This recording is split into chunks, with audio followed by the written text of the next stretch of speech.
We're turning our attention to Real Madrid's 3-0 win at Parkhead last night. I'm delighted to say we're joined for the very first time in the show by Mark Wilson. Mark, good morning to you. How are you getting on? Good morning. All good. Thanks for having me. Very nearly one of the all-time classic Celtic Park moments in that first half when the ball cannons off the upright and Ange is already celebrating and it's like, oh, balls. So, before that, let's talk about the good stuff before the goals start going in. What was the night like? What was the actual experience like? And how well do you think Celtic were playing at that stage? Well, it was an incredible evening at Celtic Park. I mean, one that's been missed for so long now. I mean, 5 years since Celtic have been at that stage, and I don't think they could have asked for a better draw when you get the European champions coming to town. I think the big interest probably about the game was how Celtic would approach it. Ange Postecoglou said that his team would attack and they wouldn't change. Now, it's one thing saying that in a press conference, but another thing actually carrying it out on the night. And I thought that was the most impressive thing about that Celtic performance last night. For 45 minutes, they went toe-to-toe with the European champions, with other world superstars in the team. And in my opinion, Celtic were actually the better team for 45 minutes. They should have been ahead. They had the most clear-cut chances, a couple from Abada. You had Callum McGregor shot off the post. Another few efforts at goal from Hatate. And you thought at that period that Celtic really had to score. I always felt that Celtic had to score first, because if you let these big European superpowers back into the game, they will punish you. And that proved to be the case. And when the first goal went in, you could kind of see the Celtic players getting a bit deflated. Second goal kills it. But what a tremendous experience it was for the players and the fans who have missed it so much. That bit that you made the point about Ange's team doing what he said he would do, like that must be a moment of significant pride for the Celtic fans in particular, in that they didn't shut up shop. They didn't put 11 men behind the ball and try and get a scratchy 0-0. That's like, people aren't really going to remember, because he's saying that he wants this team to be a team who can compete at this level, and you can't do that by having no style. You have to have a belief in a system that everybody buys into and says, okay, this is who we are and we're going to die on our shields. Unless you're very pragmatic and you draw your way through the 6 games and nobody cares about it. So I don't know, like in those terms, I think the Celtic fans probably very disappointed with the result, but must be very proud in the performance. Well, you're right. I mean, I was on the phone-in show last night after the game here in Glasgow, and we didn't have one call from a Celtic fan saying that they were disappointed. Every Celtic fan came on that show and was proud of how the way the team played. I think that's Ange Postecoglou's greatest strength. From day one when he walked in the door, and people, let's be honest, not a lot of people knew who he was, but he said he wanted to play a certain way, a certain style, attacking football that got people off their seats. And he's achieved that domestically. Now, it's a different case when you go up against this level of opposition, and we've seen it being picked apart in last season's Europa League and last season's Conference League, which was disappointing. But they've got better at the system, and they're progressively getting better. Now, going up against the European champions, like, I liked what Ange Postecoglou says in his press conference, and I said live on air last night that I thought they might need to be a wee bit more pragmatic. They might need to get bodies behind the ball to stifle Real Madrid at times. But I was wrong, because they took the game to them, and Real Madrid almost looked like they didn't know what had hit them for that period in the first half. And if you're a Celtic fan, it's great watching that. I mean, Scottish football, we're a small league with small budgets in comparison to these superpowers. So to sit in on your 18-yard line and just hope that you'll manage to scrape a draw certainly isn't this Celtic manager's style.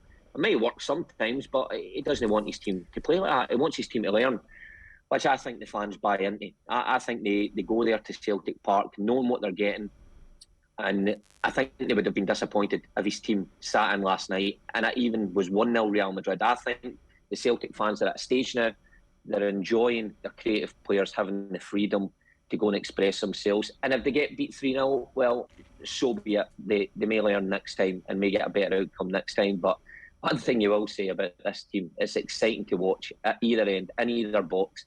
It's brilliant to watch. That's the other thing, right? You know, so they could have had a pragmatic 0-0 draw last night, but what's the long-term benefit to that group of players in terms of learning what the quality of opposition is like when you're going to try and win and try and be aggressive? And that seems to be the thing that has kind of tilted. Maybe if you could you take us back and those first few games when Ange arrived, was this quality of performance something that Celtic fans were dreaming of, or was there a little bit of like, what are we trying to do here? Because it's obviously a significant departure, you know, in terms of name, in terms of recognition. When he walked through the door, from there to here has been quite the journey. What's your recollection of how he was responded to at the start? Well, when he came in, like you said before, not many people knew who he was. I mean, to be honest, I didn't actually know who he was. I was asked to do a television piece here in Glasgow. I actually had to Google his name to see his history, how to pronounce it. There's one for you, because you don't want to pronounce it wrong. So that shows you where the kind of guy was when he came here.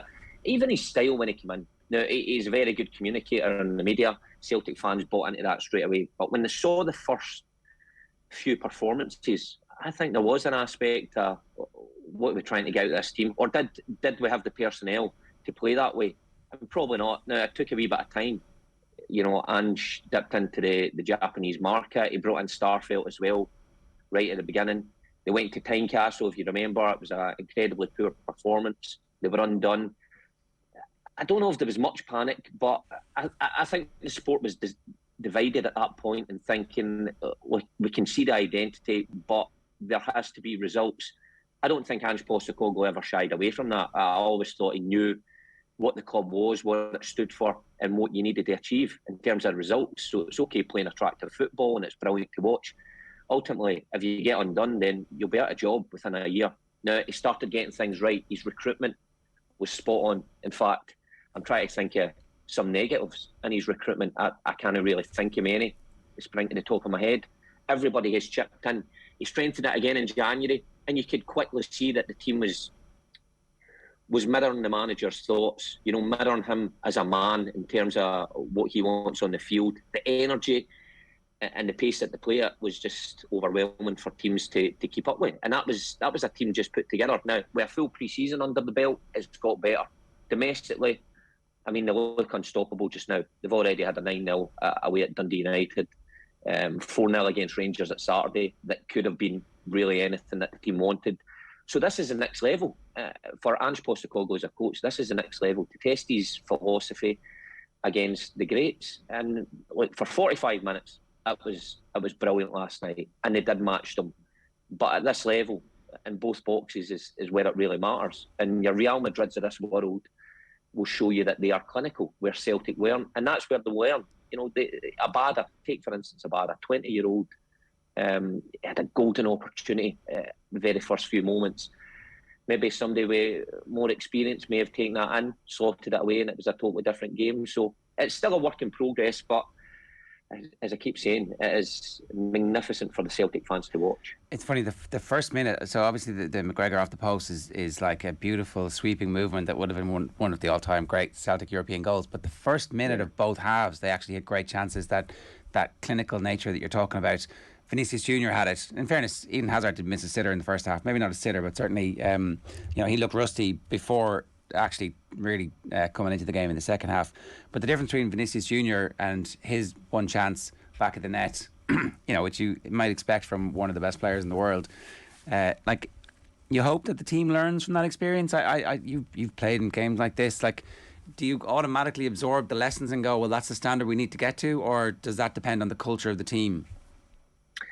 Well, of course, you try and learn as best you can. The problem is, you can only learn to a certain extent. You know, quality often overtakes that when you get to these finer moments. I mean, Vinicius Junior, what did they sign for? Something like 40 million when he was 16 years old or something like that. So the quality's there. Very difficult to keep up. But I suppose the lessons you learn is in terms of Ange Postecoglou's team last night was when to press, when not to switch off. You think about it for when was that first goal? 50-odd minutes. Celtic were so switched on, so up against their men. Now, for that 20 seconds where the ball went to Courtois out to the right back, moved round the corner. At 20 seconds, they were at the other end of the pitch, just because Celtic weren't tight enough for those few seconds. And that's the difference at this level. Domestically, you're never going to get undone like that. Never, because it was such a good goal. And then you take the other goals into consideration also. The way that Madrid kept the ball, moved it, was patient. And then the finish. It's those bits of quality. What it does teach you, and I think Ange Postecoglou alluded to this last night, was when you get your chances, when you're on top against these European superpowers, you need to take one of them, at least one of them.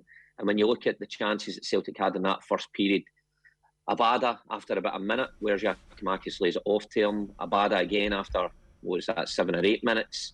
McGregor, you need that wee bit of luck because it's a terrific strike. And Maeda, at the time, I thought it was a difficult chance. When I see it in slow motion, I think it's a really good chance that he kind of snatched it.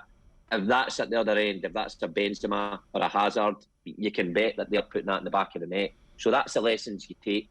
Scoring at the right time is huge in these occasions. And we all weathered the storm. And when they got their first clear-cut chance, really, they put it away. And that's the difference. The group is a tough group, but last night's other result in it, with Leipzig being hammered at home by Shakhtar Donetsk. I'm not sure we all expected that to happen. Yeah. I don't know if that's a good thing or a bad thing, but it certainly means it looks like everybody's going to take points off each other. So it's not a disaster by any means.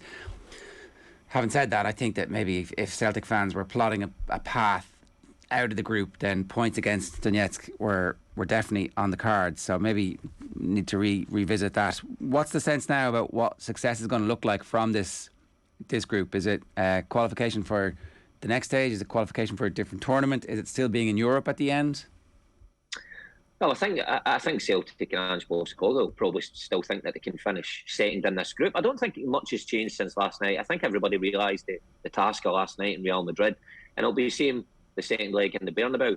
It's the games in between. I always found out when I played at this level that you had your big hitter and you assessed the other two sides. And like my teams, I would argue that the teams I played in, we got to the last 16 twice, probably weren't as good as this Ange Postecoglou side. They certainly weren't as exciting as this Postecoglou side. But we knew where to take points, and we were successful at taking points against the other teams. I think you look at Shakhtar Donetsk, everybody thought that they would be the easiest tie, but of course the result last night throws that up in the air. Look, it's going to be interesting.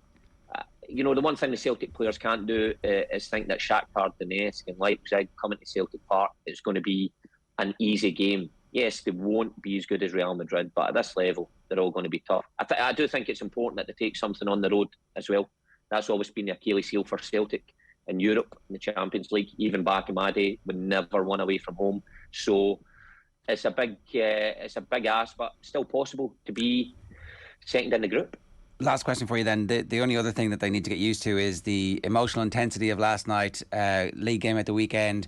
Go again to a trip, Poland next week, and then back again. So that grind, do they have enough of a squad at the moment to be able to deal with that, do you think?